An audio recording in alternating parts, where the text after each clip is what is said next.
Muy bien, buenos días, amados oyentes, hermanos que se encuentran aquí conectándose. Eh, es una alegría poder una vez más acercarnos a la palabra de Dios, estudiarla, conseguir en ella esas verdades que nuestro corazón necesita, seguir aprendiendo las doctrinas fundamentales que debemos vivir, practicar. Y bueno, hoy nos encontramos en este domingo listos para dedicar tiempo a la escuela bíblica. Así que vamos a orar y vamos a comenzar con el capítulo que tenemos en nuestras manos. Sí, oremos. Señor, te rogamos que recibas de nuestros corazones y nuestras mentes la alabanza, Señor. Padre, queremos atender a aquello que Cristo nos ha llamado, Señor, que el que tiene oídos para oír, que oiga, Señor. Y queremos, Señor, ser sensibles a las verdades que tú nos presentas en tu palabra. Padre, edifícanos con tu palabra y permítenos edificar a otros a través de ella. Padre, enséñanos a obedecer tu palabra y a ser conscientes de la maravillosa obra que Cristo ha hecho en aquella cruz. Ahora nos entregamos, Padre, a aprender sobre aquellas cosas que tú nos mandas a hacer, Señor, a vivir en buenas obras, Señor. Te pedimos que nos guíes en el nombre de Cristo Jesús. Amén y amén. Muy bien. El capítulo que tenemos en nuestras manos es el capítulo 16, si no me equivoco. Sí, el capítulo 16. No sé cuál o qué clase será la que ya tenemos en camino, ¿no es cierto? Estamos ya pasando tal vez las 30 clases que ya llevamos en la escuela bíblica sobre este estudio de la Confesión Bautista de Londres de 1689.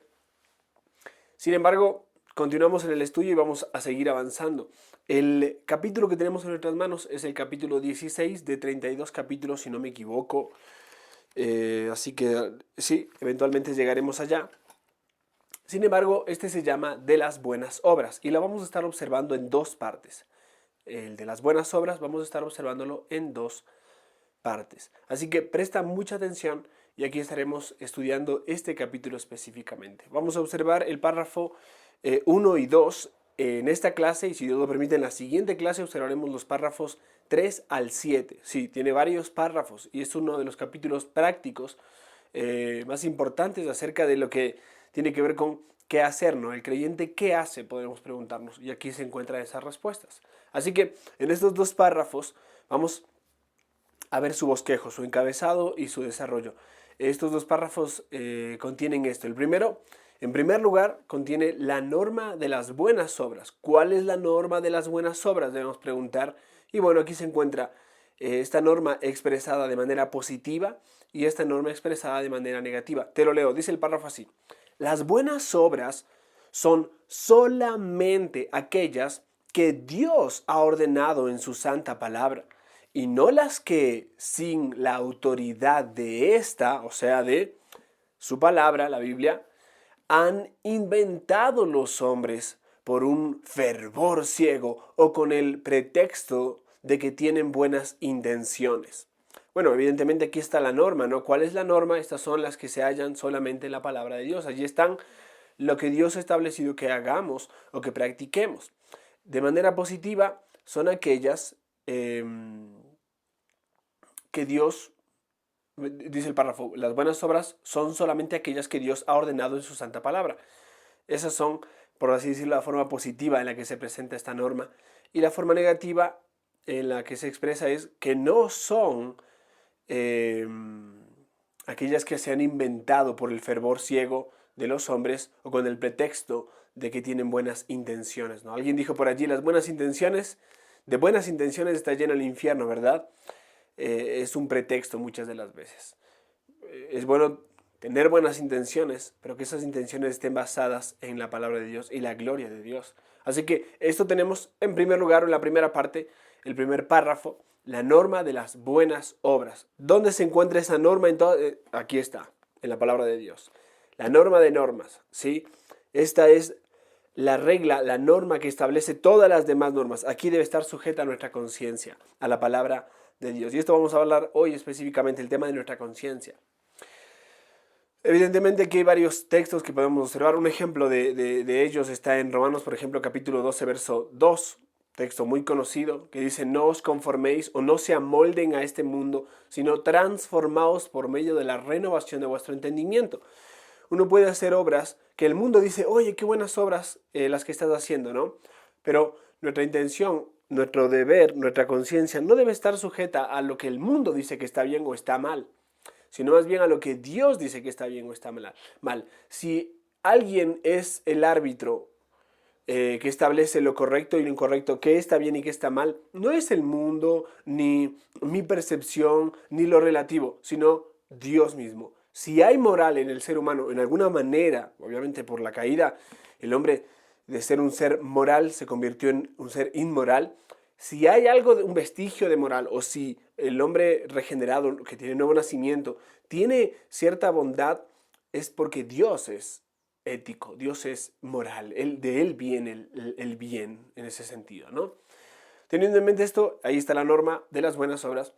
En segundo lugar, o el segundo párrafo nos muestra la importancia de las buenas obras, o sea que son importantes. No solamente uno dice, bueno, hay que hacer buenas obras, no ayudar al, ya voy a hablar de esto, no ayudar al necesitado, ayudar a cruzar a una abuelita la avenida, ¿no es cierto? Y demás, sino más bien, no es una serie de cosas que yo pongo un visto durante el día que hice bien. No, tiene que ser una actitud. Es importante las buenas obras en el creyente. Tienen diferentes grados y demás que Dios establece para evidenciar la salvación que hay en un creyente. No para que se salve. El creyente no hace obras o no obra para salvación. Cristo ya obró para eso. El creyente manifiesta obras que evidencian la salvación que tiene, ¿no? En ese sentido, cuando hablamos de la importancia de las buenas obras, debemos tener en cuenta, en primer lugar, debido a su testimonio. El testimonio que éstas dan o dejan es importante. En segundo lugar, debido a sus resultados. Los resultados que traen las buenas obras son importantes, son maravillosos. Y obviamente debido a su papel.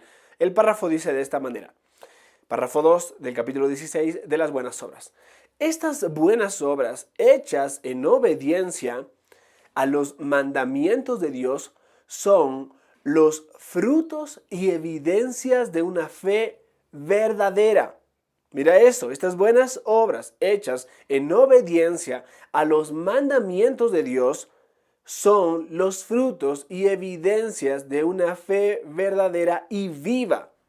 Y por ellas los creyentes manifiestan su gratitud, fortalecen su seguridad, edifican a sus hermanos, adornan la profesión del Evangelio, tapan la boca de los adversarios y glorifican a Dios, cuya hechura son creados en Cristo Jesús para ello, para que teniendo por buen fruto la santificación tengan como fin la vida eterna. Notarás que estoy mencionando, o mejor dicho, este párrafo evidentemente menciona fragmentos claros de la palabra de Dios. Por eso me llama mucho la atención cómo una confesión de fe, de una manera concisa, sencilla o resumida, presenta verdades clarísimas de la palabra de Dios. Y en este caso está la importancia, y la importancia se evidencia en estas tres áreas, aunque tú puedes ver diferentes puntos muy buenos. Está debido a su testimonio, las buenas obras hechas en obediencia a los mandamientos de Dios tienen que ver, hay una relación muy fuerte entre el obrar por fe, con convicción, para la gloria de Dios, haciendo lo que Dios nos pide que hagamos. Habrá momentos donde querramos hacer ciertas cosas que nos llaman la atención hacer porque parecen buenas, pero que Dios no nos manda. Y entonces tendremos que ir a la palabra de Dios y dejar que ésta sea el árbitro, que ésta nos manifieste, nos evidencie si está bien, si se puede hacer, si hay buena conciencia en eso o no. Evidentemente estas buenas obras son frutos y evidencias de una fe verdadera y viva. O sea, estas buenas obras son frutos y evidencias. En otro capítulo, en otro párrafo más adelante observaremos el asunto de que sí hay personas no creyentes que hacen buenas obras, pero no por eso hay frutos o evidencia de salvación en ellos. Voy a explicarlo más adelante. Así que aquí tenemos la importancia, ¿no? El testimonio que ésta da debido al resultado que ésta trae. Mira los resultados nomás. Por ellas los creyentes manifiestan resultado. Su gratitud, obviamente, provoca gratitud en el corazón del creyente. Estas obras que Dios nos llama a hacer, que Dios nos manda a hacer y que podemos hacer si estamos en Cristo, fortalecen nuestra seguridad. Uno dice, estoy obrando para la gloria de Dios, estoy haciendo esto para su gloria, ¿no? Vamos a estar hablando de esto específicamente. Edifican a sus hermanos, porque las buenas obras no solamente son para mí, para sentirme bien, no, netamente no son para eso. Las buenas obras traen gratitud, fortalecen nuestra seguridad, edifican a los demás cristianos alrededor nuestro. adornan la profesión del Evangelio. O sea que cuando tú obras de una manera que le agrada a Dios, cuando tú actúas de una forma que le agrada a Dios, simplemente estás trayendo belleza al Evangelio. Y las personas que te rodean pueden ver esa belleza y pueden decir, wow, ese Evangelio es verdadero. Tapan la boca a los adversarios. Dicen que el ejemplo dice más que 1000 palabras, ¿no? Bueno, las palabras son importantes, siempre y cuando éstas estén yendo de la mano con el ejemplo, con un buen ejemplo, ¿no? Que esto se evidencie en lo que decimos como en lo que somos. Esto continúa y obviamente glorifican a Dios. Este es el papel de las buenas obras. Glorifican a Dios, cuya hechura son, en este caso, nosotros hemos sido los que han nacido de nuevo, los creyentes, los cristianos, creados en Cristo Jesús para ello, para andar en buenas obras, para que teniendo por fruto la santificación, como veíamos en los capítulos anteriores, tengan como fin la vida eterna. Ahora bien, alguien puede preguntar de manera resumida, ¿no? ¿Qué nos enseña esta parte de la confesión? Evidentemente, hay 6 cosas que nos enseña esta parte de la confesión. Capítulo 16, párrafo 1 y 2 nos enseñan. Primero, la naturaleza de toda buena obra. Luego, la fuente de toda buena obra, evidentemente la palabra de Dios. Que las verdaderas buenas obras, en tercer lugar, lo son únicamente a causa de un decreto divino. Son buenas obras porque Dios ha establecido qué son buenas obras. En este caso, ¿no? Alguien puede aparecer y decir, pero esto es una buena obra, ¿verdad? Etcétera. Podemos colocar allí una idea, una acción, un proceder, ¿no es cierto? Como algo bueno. Pero si esa persona hizo ese algo bueno con una intención equivocada o con una conciencia incorrecta, por más que el acto sea bueno, la intención y la conciencia no lo son y no están en relación a lo que Dios ha establecido y por lo tanto no es catalogado o no se establece como una buena obra. Puede ser buena, pero la intención es lo que mira Dios y Dios va a ver si esas obras, esa buena obra, es una verdadera buena obra. Por eso este párrafo, ¿no? Este punto. En tercer lugar, que las verdaderas buenas obras lo son únicamente a causa de un decreto divino que Dios ha establecido que sea de esta manera.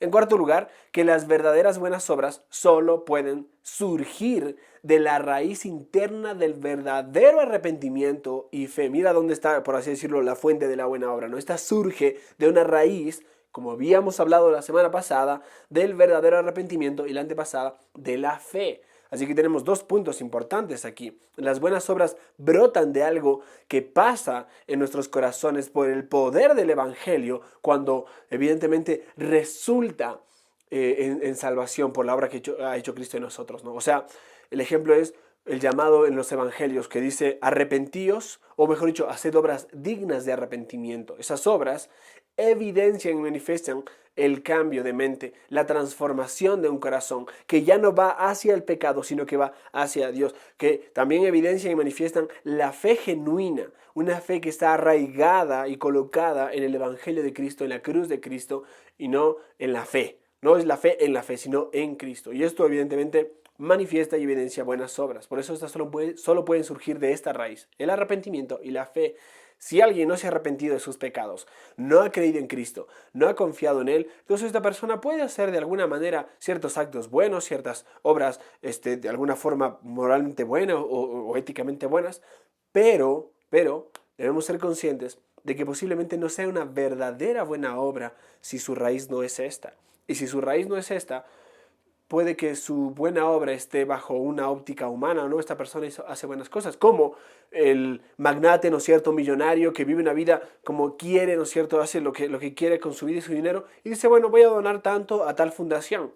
¡Ay, qué buena obra!, ¿no es cierto?, obra de caridad. Sí, una buena obra ante el ojo humano. Luego en la intención y luego en el corazón y la conciencia. Dios sabe realmente por qué y para qué lo hace. Y si no es para su gloria, si no hacemos las cosas para la gloria de Dios, en esto se resume realmente este capítulo, no son buenas obras, por más buenas que sean. Vamos a explicarlo en un momento. En quinto lugar, que las buenas obras son necesarias, es algo necesario, no es una opción en la vida del creyente y tampoco son algo que deberíamos nosotros practicar eventualmente, ¿no? De tanto en tanto, cada domingo, o una vez a la semana, una vez al mes. No, las buenas obras son necesarias y deben ser practicadas a diario, todo el tiempo. Como la parábola del buen samaritano, ¿no?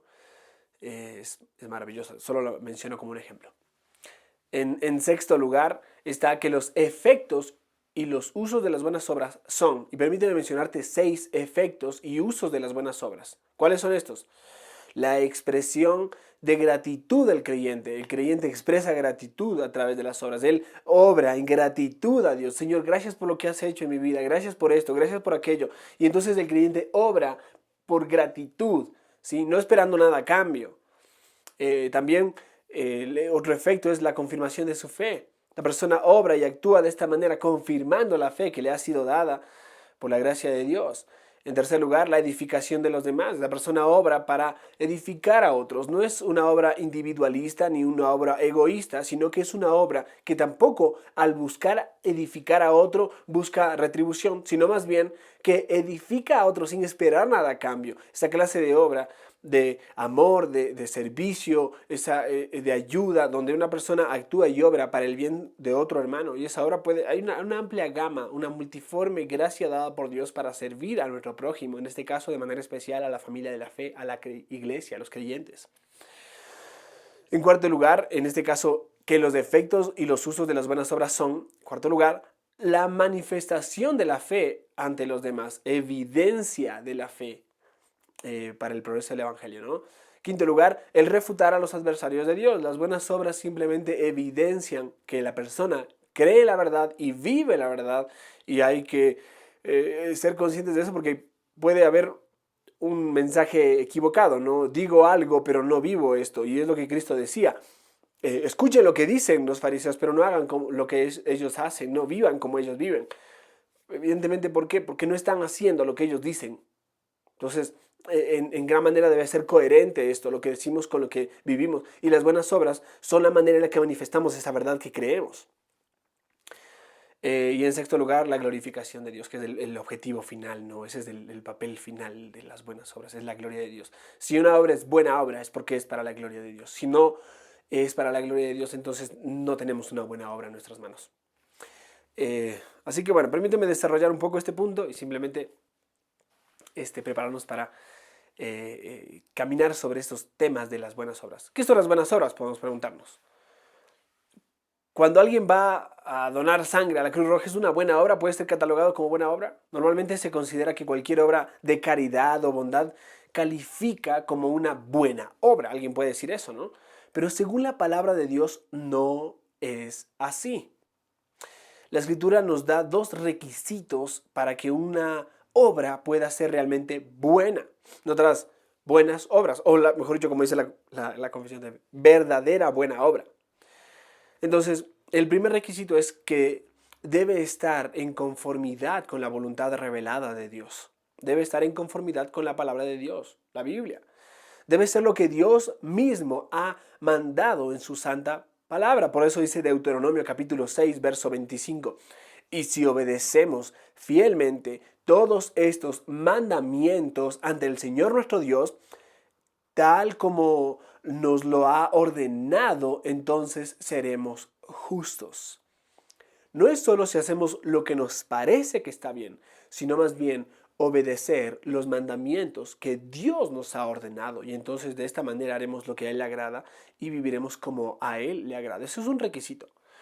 El segundo, ojo, no estoy hablando que esto es necesario para la salvación, sino más bien que es una evidencia de esta. Sí, tengamos en cuenta esto porque hay muchas personas que caen en el error de pensar que por las buenas obras van a ser salvas. Y entonces caemos en la ética del deudor. Señor, yo hago esto, tú me das esto. Señor, yo hago aquello, tú me das esto otro. Bueno, ten en cuenta que no estamos hablando de que las buenas obras son necesarias para la salvación, pero sí son evidencia de que una persona es verdaderamente salva, ¿no? Va a obrar, no es estática. La salvación del creyente no se queda quieta, obra, evidencia, produce obras. En segundo lugar, la segunda razón es que además debe brotar de una buena conciencia. Y esta es una razón muy importante, una buena conciencia. Tiene que ser hecha con sinceridad de corazón como un acto de servicio a Dios. Por eso dice Hebreos capítulo 13, verso 18, porque estamos seguros de tener la conciencia tranquila y queremos portarnos honradamente en todo.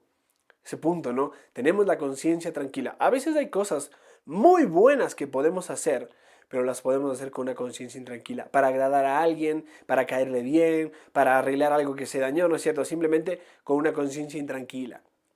La imposibilidad de que un incrédulo haga buenas obras se debe a que su corazón y la ley de Dios no están de acuerdo, no están en armonía, en este caso, el uno con el otro. La Escritura dice que se debe al hecho de que tiene la conciencia, ¿cómo? Encallecida, dura. Como cuando hacemos algún trabajo, ¿no es cierto?, con nuestras manos y de pronto tenemos un callo y dice, uy, qué duro esto, no siento nada, me puedo golpear y pellizcar ahí, no siento nada, ¿no es cierto? Se vuelve duro, un callo ahí. Mira, primera de Timoteo capítulo 4, verso 2 lo dice claramente. De hipócritas y mentirosos cuya conciencia está cauterizada. Esa palabra cauterizada implica el hecho de que es algo que no tiene sensibilidad, no siente, es una conciencia insensible o netamente en este caso endurecida. A pesar de la sinceridad que pueda tener esta persona, sus buenas obras son realmente pecado, porque están en contra de la voluntad de Dios. Recuerda, uno de los conceptos de pecado que podemos encontrar en la Biblia es errar al blanco o no hacer lo que la ley dice. Todo aquello, ¿no es cierto? Infringir la ley, mejor dicho. Entonces, cuando nosotros infringimos la ley o no hacemos lo que la ley y la palabra de Dios dice, estamos pecando y eso es lo que hacemos todo el tiempo.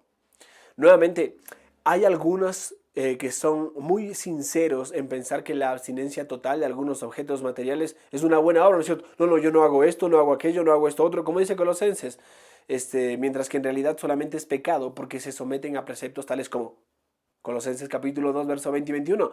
No tomes en tus manos, no pruebes, no toques. Estos preceptos, basados en reglas y enseñanzas humanas, no glorifican a Dios. No glorifican a Dios. Y si no glorifica a Dios, entonces no es una buena obra. Es aún posible que los hombres cometan los crímenes más terribles bajo la convicción de que lo hacen para el servicio de Dios. Solo piense lo que dice Juan capítulo 16, verso 2. Hablando de Juan, en este caso, un ejemplo también es Hechos capítulo 9, cuando Pablo, haciendo para la gloria de Dios o persiguiendo a la iglesia para la gloria de Dios, se encuentra con Dios mismo, con Cristo, y le dice, ¿por qué me persigues? ¿No? Bueno, en este caso Juan capítulo 16, verso 2 dice, os expulsarán de las sinagogas y aún viene la hora cuando cualquiera que os mate pensará que rinde servicio a Dios. Y la razón es que la obediencia a la conciencia es obediencia al mal en el caso de hombres que no han nacido de nuevo. Cuando una persona obedece a su conciencia, pero no ha nacido de nuevo, esa persona obedece al mal porque su conciencia está no solo cauterizada, sino que su conciencia, en otras palabras para describir la conciencia, su corazón está entregado al pecado y es esclavo del pecado. No hace lo que a Dios le agrada, hace lo que le agrada al pecado, a la carne. Por eso Tito capítulo 1, verso 15 dice, todas las cosas son puras para los puros, pero para el corrompido e incrédulo nada es puro, pues hasta su mente y su conciencia están corrompidas. Así que la persona dice, no, yo lo hice a conciencia. Una persona que no conoce a Cristo puede decir eso. Y a conciencia puede hacer algo que es malo, corrompido, simplemente ante los ojos de Dios no agradable. Mientras que un creyente a conciencia puede hacer las cosas para la gloria de Dios. Pero es importante tener en cuenta esta palabra o el asunto de la conciencia, que quiero explicarla un poco más. Podríamos comparar su caso con la de un hombre que usa medidas y balanzas defectuosas, ¿no es cierto? Una persona que trabaja en este tema de peso y demás, de pesar diferentes tipos de productos, entonces usa medidas y balanzas defectuosas.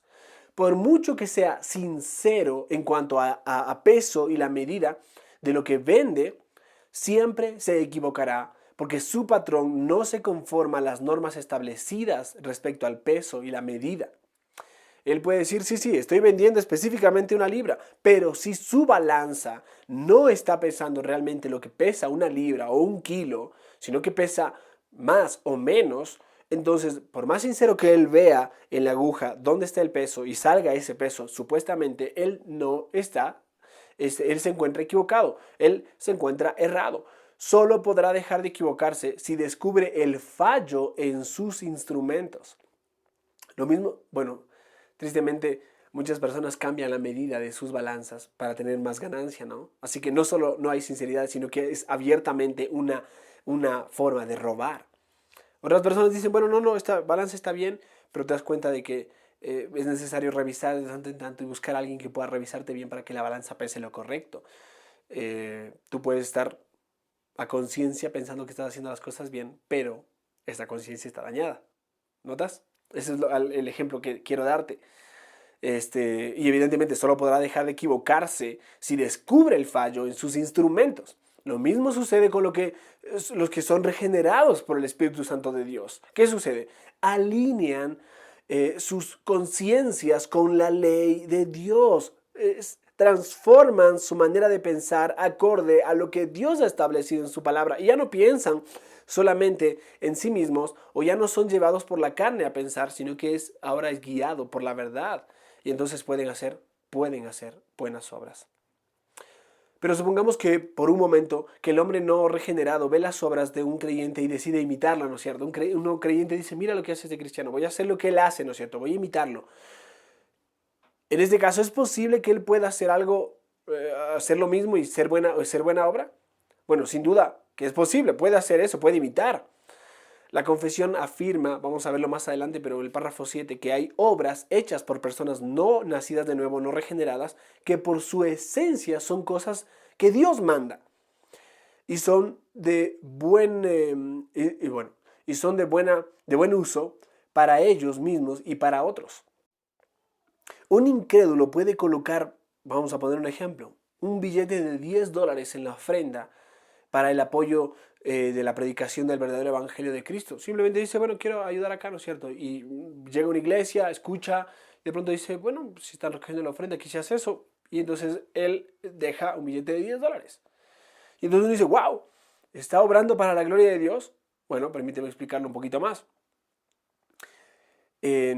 Aún así tenemos que negar que haya hecho una buena obra.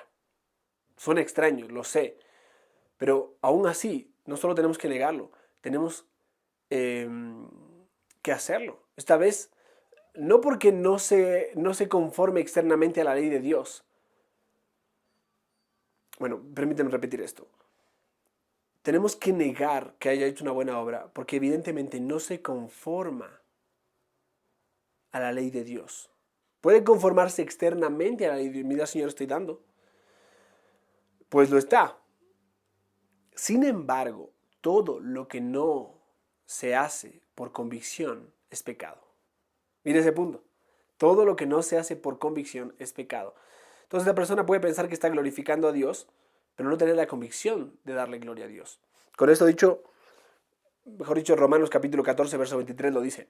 Pero el que duda sobre lo que come, se condena a sí mismo, porque no lo hace con fe, y todo lo que no proviene de fe es pecado.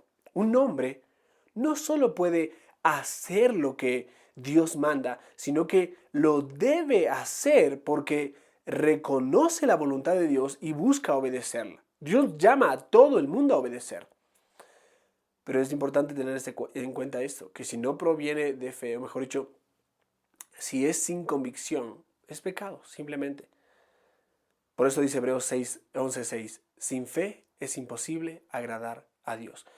Es como que simplemente uno dice, hago esto porque los demás lo hacen, estoy imitando a un creyente, y aunque sí se conforma de forma externa a la ley de Dios, lo está haciendo lo que Dios manda, esa obra no es buena. ¿Por qué?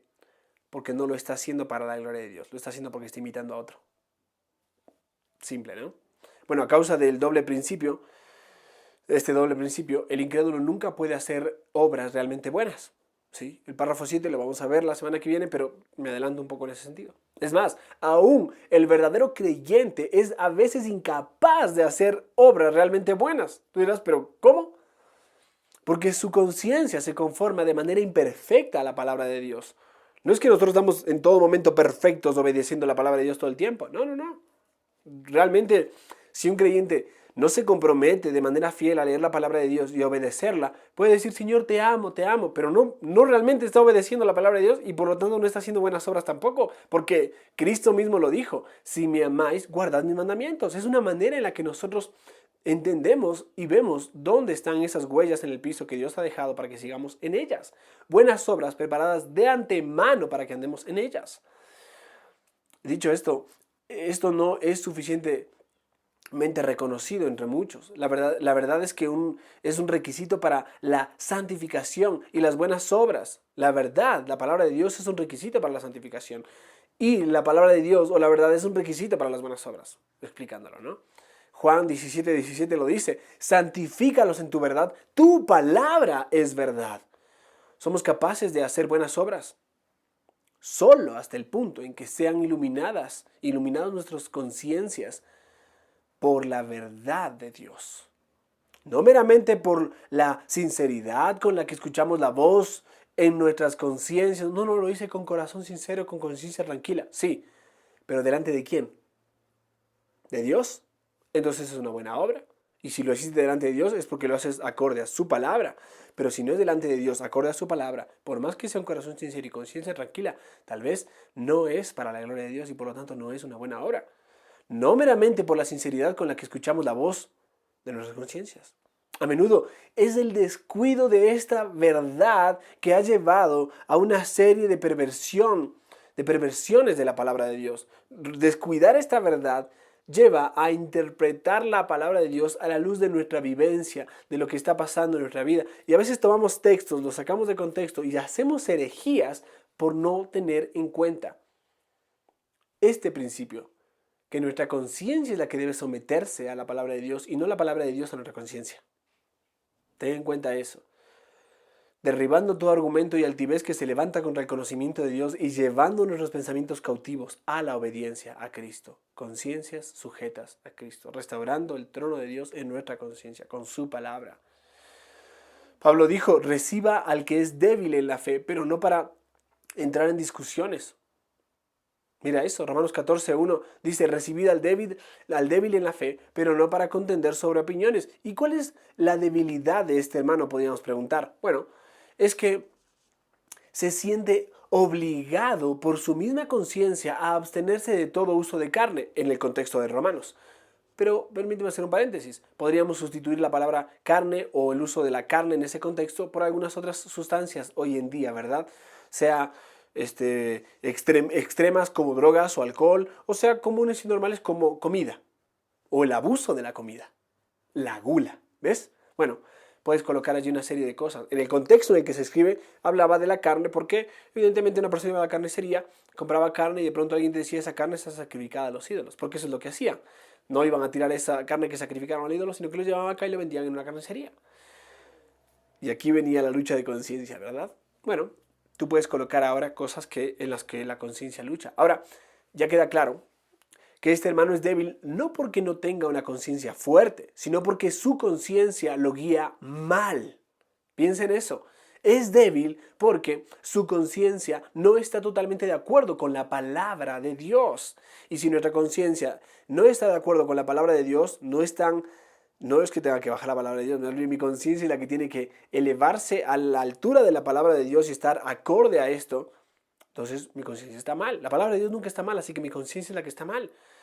Esta persona es débil porque no está en acorde a la palabra de Dios. Primera de Timoteo capítulo 4 verso 4 dice, porque todo lo que Dios creó es bueno y nada es de desecharse si se toma con acción de gracias. Y me encanta ese texto, hace referencia al hecho de la comida en gran manera. Y en el área de su debilidad, no podemos negar que nuestro hermano se equivoca. Por ahí es débil en esa área, pero se puede estar equivocando. Se equivoca en dos formas. Al comer carne e ir en contra de su conciencia o en estar convencido de que es pecado hacer algo que realmente no es pecado.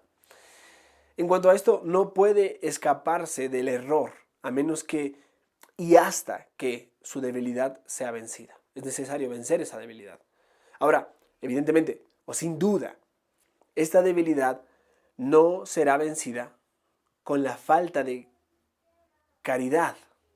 El hermano más fuerte debería evitar toda ocasión de presentarle la tentación a pecar o cada violación de la conciencia es pecado. Evidentemente el hermano más fuerte tiene que instruir, ayudar, guiar, no acusarlo, ni decirle, no, a mí no me pasa nada, sino más bien servir a su hermano.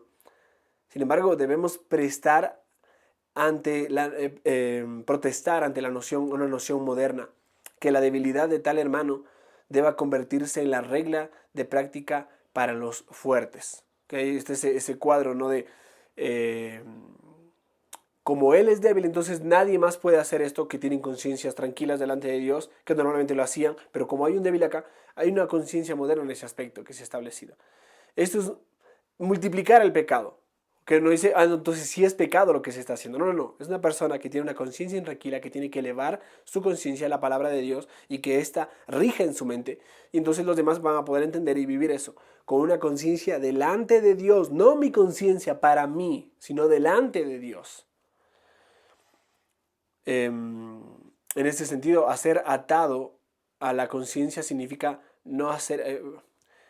ser atado a la conciencia significa no hacer algo, aún sabiendo que sí es aceptable a Dios. Por ejemplo, la gente se abstiene de hacer algo que Dios sí lo acepta, porque una persona que es débil o que tiene una conciencia débil, no ha elevado todavía su mente o su conciencia a la palabra de Dios, piensa que eso es pecado. Ok, si estas personas lo obligan a esta persona a hacer eso, porque no es pecado, están atacando la conciencia de esta persona. Si este hermano es débil, o si esta persona es débil, se necesita amor, se necesita instrucción, guía, se necesita cuidado y aún mostrarle en el camino que hay cosas que le agradan a Dios y cosas que no necesariamente le agradan. Y mostrar qué es lo que la Biblia dice que está bien o está mal. Y entonces allí esta persona va a comenzar a generar un criterio bíblico. ¿Sí? No solamente decir por decir o algo que así en su vieja vida decía, no, pero eso estaba mal ahí, está bien acá. Porque muchas personas piensan del cristianismo, no, es que los cristianos no hacen esto, no hacen esto, no hacen esto, y hacen una lista larga de cosas que piensan que el cristianismo tiene que ver con abstenerse de todo, ¿no? Ya leí Colosenses capítulo 2. No se trata de eso. Se trata de hacer lo que a Dios le agrade en su palabra. Y hay cosas que podemos hacer con libertad de conciencia, porque su palabra dice que se puede hacer y que agradan a Dios. Y hay cosas que no deberíamos hacer por más que el mundo diga que se debe hacer o que se hacen, porque no le agradan a Dios, porque no están en su palabra, simplemente. Su palabra es el árbitro. La palabra de Dios. Así que la respuesta es educar la conciencia del hermano más débil, educar la conciencia con amor y paciencia. Esto no es atentarlo a actuar en contra de su conciencia. Y mientras tanto, que el hombre fuerte diga, porque es juzgada mi libertad por la conciencia de otro. No te estoy mencionando el texto que leímos en Romanos.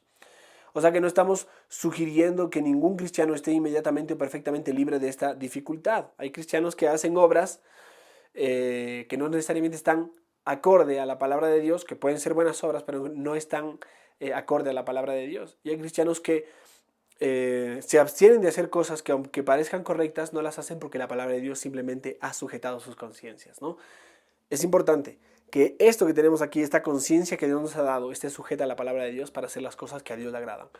No solamente porque pensamos o nos parece, no, tenemos que hacer lo que a Dios le agrada, eso es importantísimo. Y siempre filtrarlo, esto le agrada a Cristo, esto lo haría Cristo, y revisar en su palabra.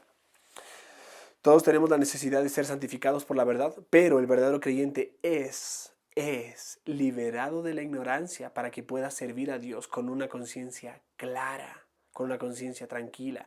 Y esta libertad se incrementa cuando es formada en la verdad de Dios. Así que quieres tener una conciencia, una libertad de conciencia más grande, lee la palabra de Dios a profundidad, escudriñala, deja que ésta libere tu mente del poder del pecado y puedas tú hacer lo que a Dios le agrada y se pueda sentir la tranquilidad que esto produce. Y no el hice bien, no hice bien, hablé bien, no hablé bien, dije algo bueno. No, yo conscientemente dije cosas. Yo hablo así, dice mucha gente. ¿No? Me llama la atención muchas personas que sueltan la lengua y comienzan a atacar a todos los demás. Dicen, no, es que yo así hablo. No, es que así no se habla. Se habla como a Dios le agrada. Y palabras que sean acorde a la gracia de Dios. ¿Sí? Aún cuando vas a reprender a alguien tienes que hablar de una manera amorosa. ¿Notas eso? La palabra de Dios nos muestra y nos enseña cómo debemos obrar. Por eso, dentro de tal hombre existe una medida de acuerdo genuino entre la conciencia o el corazón y la voluntad de Dios. Hay un acuerdo entre los dos. Y esta persona escudriña su corazón continuamente. Por eso Efesios capítulo 2, verso 10, que es el texto clave de todo esto, es porque somos hechura suya, creados en Cristo para buenas obras. Y hablando de las buenas obras, las cuales Dios dispuso de antemano a fin de que las pongamos en práctica. Entonces pongamos en práctica las obras que Dios ha creado de antemano y andemos en ellas. Oremos. Padre, gracias Señor por enseñarnos, bajo tu palabra, que es hacer lo que te agrada. Y Padre, oramos porque nos permitas comprender y practicar, Señor, lo que tú nos llamas a hacer según tu palabra. Que nuestras buenas obras no se basen en lo que nosotros nos sentimos o cómo nos parece. Que nuestra percepción y nuestra conciencia esté acorde, esté sujeta y en equilibrio con tu palabra, Señor. Y que no vayamos en contra de tu palabra, creyendo que estamos haciendo las cosas bien. Permítenos, Padre, examinar continuamente nuestro corazón e ir y dar un paso más al frente, sirviendo a los demás, dando gloria a Cristo, dando gloria completamente solo a ti, oh Dios, provocando y promulgando el Evangelio, Señor, y tapando la boca a los adversarios. Te damos gracias, Padre, por tu palabra. En el nombre de Cristo Jesús. Amén y amén. El Señor los bendiga.